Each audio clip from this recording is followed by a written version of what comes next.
রিল্যাক্সে নামাজ পড়বেন ইনশাআল্লাহ। আল্লাহ পাক তৌফিক দান করুন। নামাজের মধ্যে যা পড়ছেন এটাকে বোঝার চেষ্টা করতে হবে অর্থটা, তখন দেখবেন নামাজে মনোযোগ বাড়বে ইনশাআল্লাহ।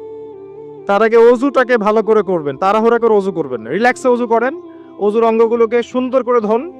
অজু পরিষ্কার হয় না, এই জন্য নামাজে মনোযোগ থাকে না। আর একটা বদভ্যাস আমারও আছে, আপনাদের সবারও আছে আমি জানি, অজুতে আমরা যে পরিমাণ পানি খরচ করি, এই পরিমাণ পানি দিয়ে নবী সাল্লাল্লাহু আলাইহি ওয়াসাল্লাম গোসল করতেন। হ্যাঁ, আর আপনার মাথায় যত চুল আছে তার চেয়ে বেশি চুল ছিল নবী সাল্লাল্লাহু আলাইহি ওয়াসাল্লামের মাথায়। সূরা মুলকের শেষ আয়াত পড়ে দেখেন। বলুন হে নবী, তোমরা যদি কখনো সকালে উঠে দেখো যে পানির স্তর সব নিচে নেমে গেছে, পানি নাই, মা ইয়াতিকুম বিমাইন মাইন, কোন সেই সত্তা আছে তোমাদেরকে পানি এনে দিবে, প্রবাহমান পানি? দিন দিন ঢাকা শহর সহ বড় বড় যে সিটিগুলো আছে এগুলোর পানির লেয়ার নিচে নেমে যাচ্ছে। আমাদের অপচয়ের কারণে এমন হচ্ছে।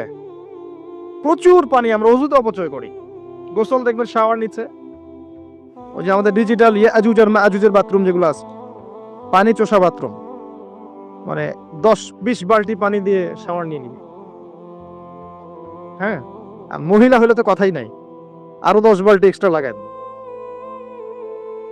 তো সমস্যা, অজু ঠিক করতে হবে, তারপরে সলাতে মনোযোগ বসবে ইনশাআল্লাহ। আল্লাহ পাক আমাদেরকে সলাত বুঝে আদায় করার তৌফিক দান করুন।